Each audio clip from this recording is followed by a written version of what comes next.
잠깐만, 저는 조금 내리고. 아니, 이쪽으로 오세요. 이쪽으로 오세요. 자, 우리 잠깐 인사하시고요. 자, 인사.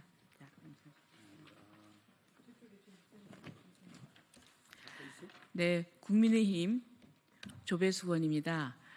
오늘 수도권 기독교 총연합회에서 헌법재판소는 윤 대통령에 대한 졸속 탄핵 소추안을 즉시 각하하라는 그 내용으로 이 성명서를 낭독하도록 하겠습니다.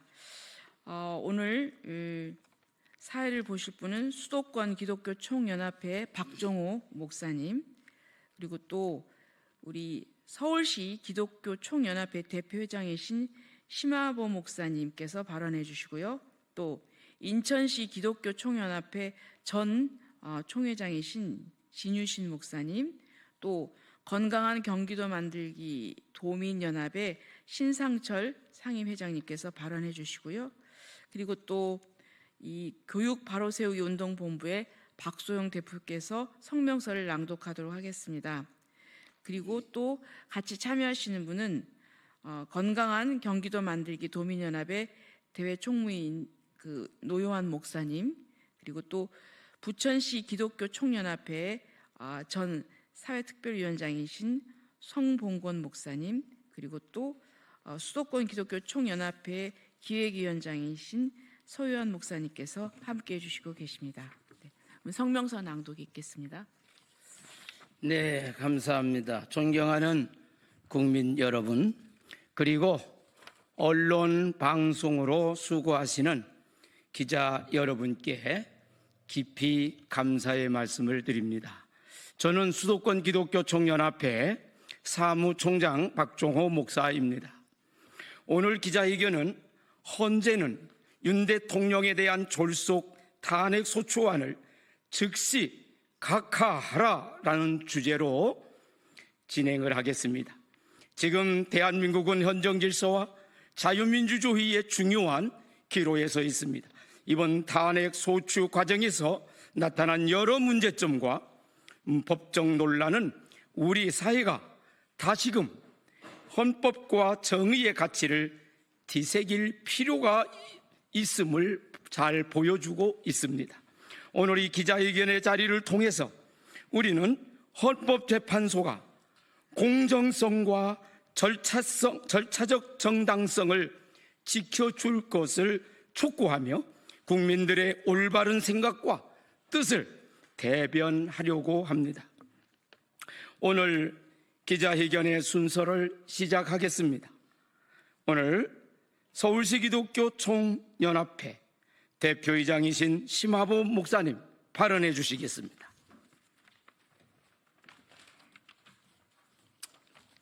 서울 기독교 총연합회 대표이장 은평제일교회 심화보 목사입니다.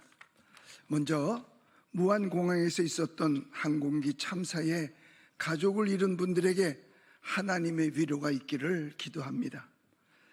존경하는 대한민국을 사랑하는 국민 여러분들과 1천만 성도들에게 드리는 말씀입니다. 나는 오늘 아침 이곳에 오기 전에 다시 한번 대통령의 담화를 들어보았습니다. 두 번 하신 담화, 아무리 들어봐도 잘못한 것이 없습니다. 내라는 오히려 다수당의 국회 권력자들이 일으킨 것이 분명합니다. 대통령이 아무 일도 할 수 없도록 대통령 예산 다 깎아버리고 심지어 몇 가지는 영원, 이건 거의 미친 수준이 아니고서는 할 수 없는 일이고, 대통령이 일꾼을 세우면 탄핵하거나 탄핵 소추하여 정부를 아예 마비시키는 저들은 국민이 주인이라고 외치는데, 주인은 아스팔트에서 자는데 머슴들이 따뜻한 안방에서 TV 보면서 잠자고 있나요? 이제 국민들은 더 이상 속지 맙시다. 존경하는 국민 여러분, 이제 진실과 거짓이 서서히 드러나고 있습니다. 그러니 젊은 2030 세대들이 대통령을 지키겠다고 나서고 있고, 대통령 지지율이 치솟고 있는 것입니다. 우리 대한민국 젊은 미래들이 행복하게 살아가야 하는 위대한 국가, 우리 대한민국입니다. 누구든지 우리의 자랑스러운 내 조국, 한미동맹과 선진들의 땀과 피로서 세우고 지켜온 대한민국을 무너뜨릴 자격은 없습니다. 대한민국을 사랑하는 국민 여러분, 우리는 더 이상 이제 거짓 선동에 흔들리지 맙시다. 속지도 맙시다. 광우병 선동, 성주 사드 선동, 후쿠시마 처리수 등 다 거짓 선동이었습니다. 한 번 속으면 속이는 놈이 나쁜 것입니다. 두 번 속으면 속은 사람이 더 나쁩니다. 세 번 속으면 동질입니다. 이번에는 내란 선동, 민주당과 민노총과 언론이 합세한 내란 선동 프리미엄, 국회에서 다수당의 내란 선동 프리미엄에 당해서 국힘당 의원마저도 속아서 탄핵에 찬성하였습니다. 실은 언론의 내란이라는 프레임 속 가만히 있던 국민들도 뛰쳐나오게 된 것입니다. 다 거짓 선동에 당한 것입니다. 내 주변에는 그래서 후회하는 사람도 많습니다. 이번에 탄핵 소추안에도 내란이란 말을 삭제한다고 하지요. 이것이 바로 거짓이 드러나고 있는 것입니다. 존경하는 국민 여러분, 더 이상 속지 마십시다. 어떻게 된 것이 자유 대한민국의 자유가 자기 멋대로 하는 것이 자유인가요? 어떻게 원칙도 없고 법도 없는 엿장수 마음대로인지, 엿장수가 1분에 가이질 몇 번 하느냐 물으니 엿장수 왈 내 맘대로다 라고 답한답니다. 그렇다면 숫자로 밀어붙이는 다수당은 차라리 엿장수당이라고 이름을 바꾸십시오. 또 서부지방법원 영장판사도 역시 엿장수 판사 아닙니까? 또 법에도 맞지 않는 조건을 붙여서 영장 발부하는 엿장수 마음대로 아닙니까? 공수처도 법에도 없는 수사권으로 대통령을 수사하겠다고 하는 엿장수 공수처. 우리 높으신 분들 치사하게 이렇게 살지 맙시다. 엿장수 가위소리에 동네 아이들과 몰려나갔던 어릴 적 생각이 납니다. 엿장수 가위소리 같은 거짓 선동의 소리에 더 이상 우리 선량한 우리 국민들이여 놀아나지 마십시다. 강제 체포하려다가 안 되니까 경찰로 체포영장을 넘기겠다는 공수처. 언제부터 사법발행 영장이 주고받는 핑퐁이 되었는지, 그렇게 가벼운 0.3g밖에 안 되는 핑퐁이 되었는지 안타깝습니다. 그러니까 우리 같은 법의 무지랭이가 봐도 웃기는 것입니다. 지금 우리나라 헌법에는 무죄 추정의 원칙이 있습니다. 그게 있음에도 재판 없이 강제 체포는 망신주기일 뿐 국가적 망신이요 국격의 손상입니다. 이런 사람들은 나라가 어떻게 되든 상관없이 권력만 차지하면 되겠다는 엉터리 아닙니까? 꼭 이렇게밖에 할 수 없을까요? 국민의 한 사람으로 자괴감이 듭니다. 다시 말씀드립니다. 수사권 없는 공수처는 수사에서 손을 떼는 것이 맞다고 생각합니다. 그리고 헌법재판관들은 양심에 부끄럽지 않게 반드시 진실을 말해줄 것이라고 믿어마지 않습니다. 사랑하고 존경하는 대한민국 국민 여러분, 그 안에 성도 여러분, 2025년 새해에 여러분의 가정에 평안이 깃드시기 바랍니다. 감사합니다. 예, 발언의 말씀 감사합니다. 지금은 인천시 기독교 총연합회 전 총의장이신 진유신 목사님 이어 발언해 주시겠습니다. 방금 소개받은 진유신 목사입니다. 대한민국의 정국이 혼란에 빠진 지금 한 국민이자 목회자로서 현재 정치권의 행태의 개탄을 금할 수가 없습니다. 국민이 선출한 대통령을 내란 수괴로 몰아 범법자로 만들고 강제 수사를 시도하는 모습은 세계적으로도 부끄러운 행동이자 추태로밖에 볼 수 없습니다. 대통령의 권위를 무시하며 자범 취급하여 구속수사를 시도하는 이 행태는 국민과 세계 앞에서 대한민국의 명예를 스스로 실추시키는 일일 것입니다. 대통령께서 뭐가 부족해서 계엄령을 선포하였겠습니까? 자기 존재감을 드러내기 위해서? 아니면 인기를 위하여? 아니면 할 일이 없어서 계엄군 가지고 병정놀이를 한 것입니까? 아니면 정권 유지를 위해서 그렇게 하였겠습니까? 그렇다면 계엄 선포 이후 6시간 만에 해제를 왜 하였겠습니까?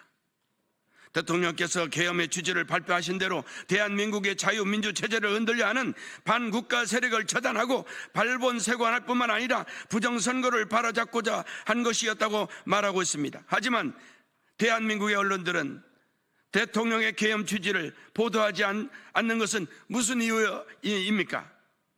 이러한 국회 탄핵의 부당성을 알아버린 우리 국민들이 저항을 하니까 지금에 와서 국회에서는 내란은 아니었다고 그 내용을 빼겠다고 하는데, 도대체 국정농단은 누가 하고 있는 것입니까?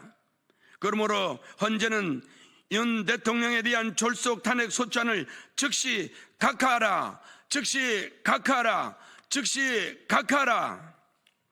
언론 또한 본연의 역할을 잃고 있습니다. 국민이 정확한 정보를 바탕으로 판단할 수 있도록 중립적이고 공정한 보도를 해야 함에도 불구하고 일부 언론은 편향된 선전과 선동을 통해 국민을 우롱하고 있는 것입니다. 이는 즉각 중단되어야 하며 언론은 국민의 판단권을 존중해야 할 것입니다. 우리 국민은 바보가 아닙니다. 국민은 이 모든 것을 지켜보고 있습니다. 정치권과 언론의 부당한 행태는 국민의 심판을 피할 수 없을 것이며 이를 통해 정의와 공의가 반드시 실현될 것입니다. 아울러 성경은 이렇게 말씀하고 있습니다. 이사야서 10장 1절로 3절에서 불의한 법령을 만들며 불의한 말을 기록하며 가난한 자를 불공평하게 판결하여 가난한 내 백성의 권리를 박탈하며 과부에게 토색하고 고아의 것을 약탈하는 자는 화 있을진저 벌하시는 날과 멀리서 오는 환난의 때에 너희가 어떻게 하려느냐? 누구에게로 도망하여 도움을 구하겠으며 너희의 영화를 어느 곳에 두려느냐 하였습니다. 이처럼 성경은 국회의원들이 불의한 법령을 만들고 언론사들이 거짓 기사를 기록하고 내보내고 재판부가 불공평하게 판결하며 권력자들이 약자인 국민들을 억압하는 그런 자들에게는 화가 있을 것이라고 경고하고 있는 것입니다. 정치권과 사법부 그리고 언론은 이 말씀을 깊이 되새기고 자신들의 행동이 국민과 역사 앞에서 어떤 심판을 받을 것인가를 돌아봐야 할 것입니다. 끝으로 대한민국의 자유민주주의 체제를 부인하고 혼란을 야기시키며 붕괴시키는 반국가 세력들을 우리 국민들은 절대 용납하지 않을 것이며 대한민국과 다음 세대를 위하여 자유민주주의와 정의를 세우는 일에 우리는 함께 할 것입니다. 예, 발언에 감사드립니다. 세 번째 발언 나오셔서 발언해 주실 분은 건강한 경기도 만들기 도민연합 상임위장이신 신상철 목사님 발언해 주시겠습니다. 반갑습니다. 방금 소개받은 건강한 경기도 만들기 도민연합 상임회장 신상철 목사입니다. 이를 위해서 수고하시는 우리 기자 여러분 새해 복 많이 받으시고 건강하시고 언론에 책임을 다하셔서 이 나라에 큰 영화가 있도록 헌신해 주실 것을 당부드리면서 몇 말씀 드리겠습니다. 저는 화성에서 목회하고 있는 아주 지극히 작은 목회자일 뿐입니다. 감히 국가 최고의 기관인 헌재에 무슨 말을 하겠습니까? 그러나 요즘에 일어나고 있는 일련의 사건들을 보고 듣고 있노라면 이게 나라인가 하고 싶을 정도로 슬프고 괴로워 견디다 못해 오늘 이 자리에 서게 된 것입니다. 대한민국은 이미 세계 최상위급 경제 대국이면서 또한 대통령으로부터 일반 국민에 이르기까지 법과 절차를 지키고 따라야 하는 민주주의와 법치주의를 중시하는 국가입니다. 지금 윤석열 대통령만 그 법 원칙을 안 지키고 있는 사람처럼 언론이 보도하고 취급하고 있지만 좀 더 냉철한 눈으로 바라볼 때에 과연 그럴까요? 지금 대한민국에서 민주주의 절차와 법치주의가 지켜지고 있는 걸까요? 야당이 틈만 나면 그렇게 주장하던 무죄 추정의 원칙과 몇 년 전에 계속되는 야당 대표 재판에서 법원이 보여준 신중함은 도대체 어디로 간 것입니까? 이것이 대한민국의 법치주의의 국가입니까? 라고 묻지 않을 수가 없습니다. 또한 현재는 무죄 추정의 원칙에 대하여 헌법 제27조 사항에서는 형사 피고인은 유죄의 판결이 확정될 때까지는 무죄로 추정된다라고 명시하고 있습니다. 또 형사소송법 제275조의 2항에서는 피고인은 유죄의 판결이 확정될 때까지는 무죄로 추정된다라고 규정하고 있습니다. 그런데 사익에 따라 움직이는 언론들은 윤석열 대통령이 마치 확정된 죄인인 것처럼 특정 정당의 주장을 초등학교 학생들처럼 고스란히 받아 적을 뿐만 아니라 내란죄로 단정 보도하고 있다는 사실입니다. 또한 이런 보도가 전달된다 할지라도 법의 최고의 상위 기관인 헌재만은 무죄 추정에 따라 판단해야 하기 때문에 탄핵 소추안은 기각되어야 하고 심리를 한다면 대법원 판단까지 기다려야 마땅하다고 할 것입니다. 그러므로 헌재는 정치적 중립성과 절차적 정당성을 지켜줄 것을 강력히 촉구합니다. 지금의 헌재는 윤석열 대통령 탄핵 심판 절차에서 헌재가 보여주는 행보는 심각한 정치적 중립성 위반과 절차적 정당성 훼손의 우려를 범하고 있다는 데 있습니다. 헌법재판소는 대한민국의 헌법 질서를 수호해야 할 최후의 보루라는 사실을 잊지 않기 바랍니다.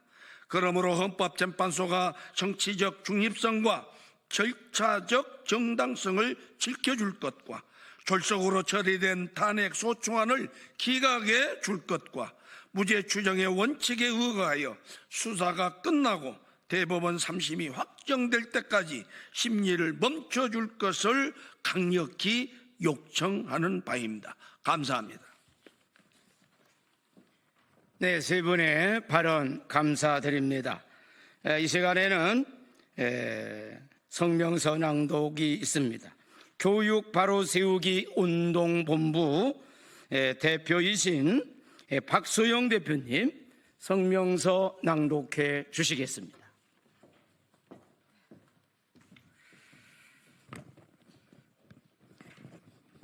네, 성명서를 낭독해 드리도록 하겠습니다. 성명서. 국회가 졸속으로 윤석열 대통령을 내란죄로 탄핵 소추한 것에 대하여 헌법재판소는 즉시 각하해야 한다. 헌재가 탄핵 소추안을 각하해야 하는 세 가지 이유. 첫째, 탄핵의 핵심 사유였던 내란죄가 철회된다면 국회에서 재의결을 거쳐야 하기 때문이다. 2024년 12월 14일 국회는 윤석열 대통령이 내란죄를 저질렀다며 국민을 선동하며 탄핵 소추안을 가결시켰다. 그런데 25년 1월 3일 헌법재판소 탄핵사건 2차 변론 준비 기일에서 민주당이 독점한 국회 대리인단은 탄핵 사유에서 내란죄 혐의를 제외하겠다고 한다. 이는 상식을 가진 국민이라면 도저히 납득할 수 없는 일이다. 탄핵안은 글자 하나 조사 하나를 바꾸는데도 신중하고 또 신중해야 한다.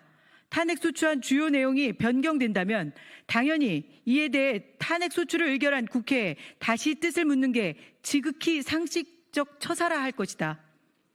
내란죄 혐의는 대통령 소추의 핵심이었고 한덕수 대통령 권한대행 탄핵소추의 핵심이기도 했다. 그러므로 핵심 사유가 철회됐다면 헌재는 졸속 작성된 탄핵안을 즉각 각하해야 마땅하다. 헌법재판소는 윤 대통령 탄핵안을 각하시키는 것뿐만 아니라 국정운영 정상화를 위해 한덕수 권한대행 탄핵안 정족수 관련 권한쟁의 심판부터 다룰 것을 다시 한번 강력히 촉구한다. 둘째, 대통령의 계엄 선포와 권한 행사는 내란죄의 요건에 해당하지 않기 때문이다. 형법 87조의 내란죄는 대한민국 영토의 전부 또는 일부에서 국가 권력을 배제하거나 그에 준하여 국헌을 문란하게 할 목적으로 폭동을 일으킨 행위이다. 대통령의 권한 행사를 폭동이라고 볼 수 없다는 것이다. 내란죄 수사 권한이 없는 공수처와 국수본이 대통령을 내란 혐의 피의자로 입건한 것은 매우 성급한 판단이며 대통령의 정상적인 업무 수행을 방해하는 위험한 조치이다. 행정부 수반인 대통령이 반국가 세력에 대한 큰 위기감을 감지하였고 국가 원수로서 가진 헌법상 계엄 발동권 카드를 꺼내 들었지만 국회의 반격 카드인 계엄 해제 요구권을 사용하여 헌법에 따라 대통령은 계엄 카드를 접었다. 만일 계엄 발동으로 대통령을 처벌해야 한다면 위헌 법률을 제정한 국회의원들도 처벌받아야 할 것이다. 계엄 선포는 국회가 대통령에게 주어준 권한이며 고유 통치 행위이지 내란죄가 아니다. 굳이 내란죄를 찾는다면 오히려 거대 야당의 입법권 폭주가 내란죄에 해당한다고 볼 수 있다. 셋째, 헌재도 탄핵 소추된 대통령에 대하여 무죄 추정의 원칙을 적용하여 심리하여야 하기 때문이다. 헌재는 검찰이나 경찰처럼 정밀하게 증거에 의한 수사를 할 능력이나 인력이 없다. 그런 헌재가 단순히 국회의 가결, 언론의 보도와 법예성만으로 국가적 중차대한 문제를 결정하는 것은 옳지 않다. 다시 말해 정확한 수사와 대법원 최종 판결이 나오지 않는 상태에서 헌재가 파면 여부를 결정하는 것은 차후 되돌릴 수 없는 심각한 문제를 낳게 된다. 무죄 추정의 원칙에 대하여 헌법 제28조 4항에서는 형사 피고인의 유죄의 판결이 확정될 때까지는 무죄로 추정된다라고 하고 있고 형사소송법 제275조의 이 피고인의 무죄 추정에서도 피고인은 유죄의 판결이 확정될 때까지는 무죄로 추정된다라고 규정하고 있다. 사익에 따라 움직이는 언론들은 윤석열 대통령이 마치 확정된 죄인인 것처럼 특정 정당의 주장을 고스란히 받아쓰기하여 내란죄로 단정 보도하고 있다 치더라도 헌재만은 무죄 추정에 따라 판단해야 하기 때문에 탄핵 소추안은 기각되어야 하고 심리를 한다면 대법원 판단까지 기다려야 한다. 마지막으로 우리는 헌법재판소가 정치적 중립성과 절차적 정당성을 지켜줄 것을 강력히 요구한다. 윤석열 대통령 탄핵 심판 절차에서 헌재가 보여준 행보는 심각한 정치적 중립성 위반과 절차적 정당성 훼손의 우려를 낳고 있다. 헌법재판소는 대한민국 헌법 질서를 수호해야 할 최후의 보루이다. 그러나 지금의 헌재는 마치 민주당의 하부기관처럼 움직이는 것 같다는 국민적 분노를 얻고 있다. 특히 헌법재판관이 먼저 민주당 주도의 국회 탄핵소추단의 탄핵소추 사유에서 내란죄를 철회할 것을 권유했다는 설이 나돌면서 민주당과 헌재 사이에 짬짬이 의혹이 제기되고 있는 실정이다. 내란죄를 빼고 나머지 사유만으로 최대한 빨리 윤석열 대통령을 탄핵하여 이재명 대표를 위한 조기 대선을 치르려는 계획에 헌재가 동원된다는 비난을 받아서야 되겠는가? 또한 헌법재판소는 헌재법 제32조에서 재판, 소추 또는 범죄 수사가 진행 중인 사건의 기록은 송부를 요구할 수 없다고 명시하고 있는데도 국회 탄핵소추단의 송부 촉탁 신청을 받아들여 12.3 비상계엄 수사기록 확보 요청을 채택했다. 법을 지켜야 할 헌재가 오히려 법을 명백하게 위반하고 있는 것이다. 그래서 헌재가 민주당이 주도하는 국회 탄핵소추단과 한통속이라는 비판을 자초하는 것이다. 헌재가 탄핵 사유에서 내란죄를 제외하겠다는 국회 탄핵소추단의 요청을 들어주고 관련 수사 기록을 증거로 채택하는 것은 국민을 기망하는 행위이다. 더군다나 헌법재판소는 탄핵 심판의 중대한 사안을 졸속 처리한다는 비판도 받고 있다. 주2회 심리, 기일, 일괄 지정 등 신속한 재판을 요구하는 국회 탄핵소추단의 주장에 헌재가 그대로 동조하는 모습은 헌재가 공정한 재판기관인지 아니면 특정 정당의 하수인인지 헷갈릴 정도이다. 우리 수도권 기독교 총연합회는 헌법재판소가 정치적 중립성과 절차적 정당성을 지켜줄 것과 졸속 탄핵 소추안을 기각해 줄 것과 무죄 추정의 원칙에 의거하여 수사가 끝나고 대법원 30이 확정될 때까지 심리를 멈춰줄 것을 강력히 요청한다. 2025년 1월 6일 세이브 코리아 준비위원회, 수도권 기독교 총연합회, 전국 청년연합, GMW 연합 등 1200개 단체 일동. 네, 성명서에 감사드립니다. 오늘 기자회견을 통해 헌법재판소가 공정성과 중립성을 지켜줄 것을 국민의 이름으로 강력히 요청합니다. 끝으로 우리 모두가 이 시간 성명 발표했고 발언을 해주신 대로 헌법과 정의의 가치를 다시 되새기면서 민주주의를 지키는데 함께해 주실 것을 부탁드립니다. 참석해 주신 그러고 끝까지 취재해 주신 기자님들께 감사의 말씀을 드립니다. 우리 인사하겠습니다. 감사합니다.